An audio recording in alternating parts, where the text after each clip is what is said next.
The planning of public open space in London began with the Romans. They chose a lovely riverside site for the city and built a grid of streets, a forum, a garden for the governor, and perhaps a religious precinct in the southwest corner of the city. But London's green space planning should be traced to Henry VIII and should be as famous as his wives. Henry loved hunting and bought land to make a strip of parkland as big as the city running west from Whitehall Palace. Access was only for Henry's friends and family, but most of the land came to be opened for public use in the 17th and 18th centuries, and it now forms the core of London's central royal parks.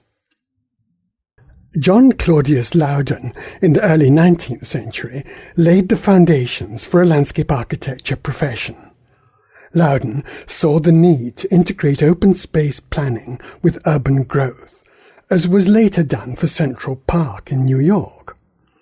Loudon's idea was that London should expand through alternating rings of city and landscape until one of the zones touches the sea.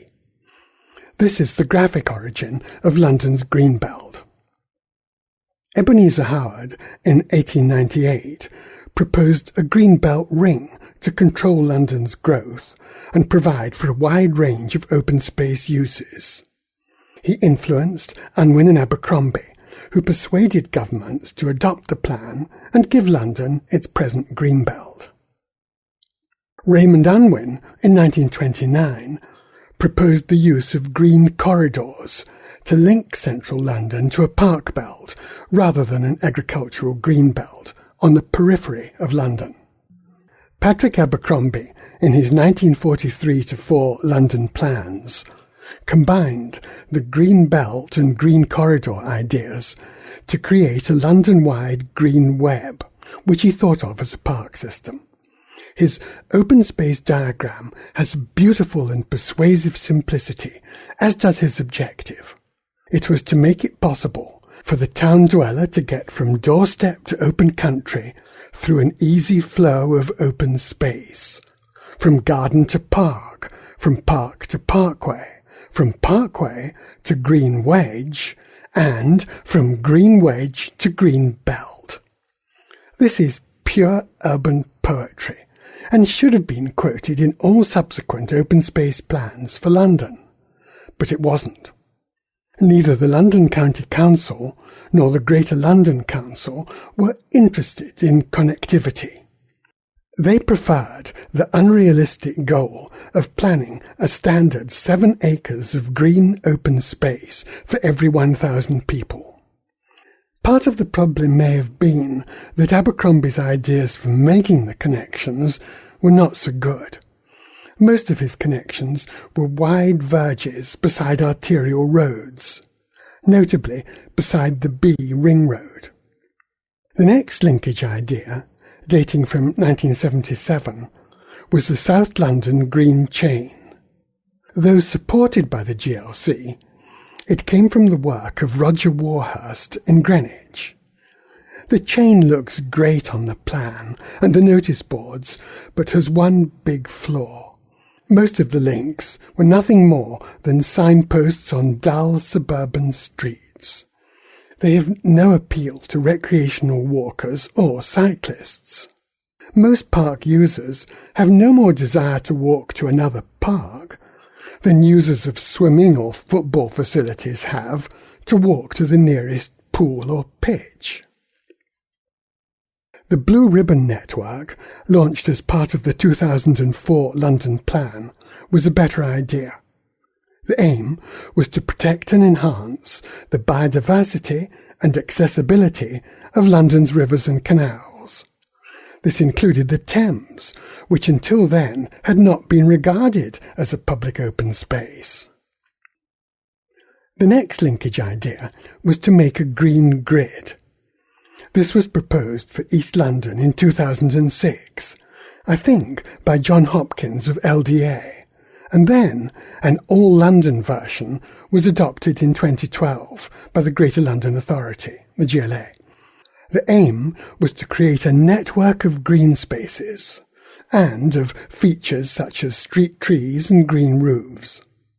So, 69 years after the Abercrombie Plan, London came close to adopting its principles. But the meaning of green in Green Grid is vegetated rather than environmentally good. So the Green Grid, like the Abercrombie Plan, is conceived as a single entity. It should be planned as a composite of overlapping layers, with different functional and spatial geographies.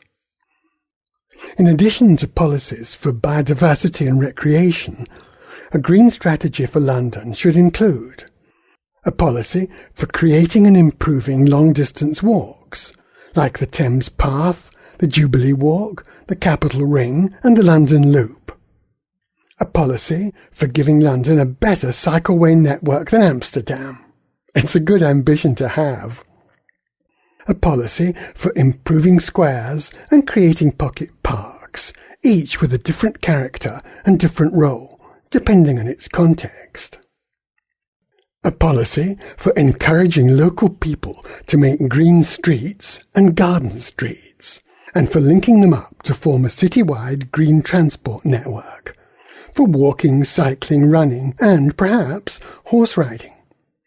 A policy for a London-wide extravaganza of living roofs. Some should be public, some should be private, some should be gardens, some should be wildlife habitats. All should be quiet, peaceful and sunny. A policy for river and riverbank reclamation throughout London, with a particular focus on the Thames Stairs and beaches.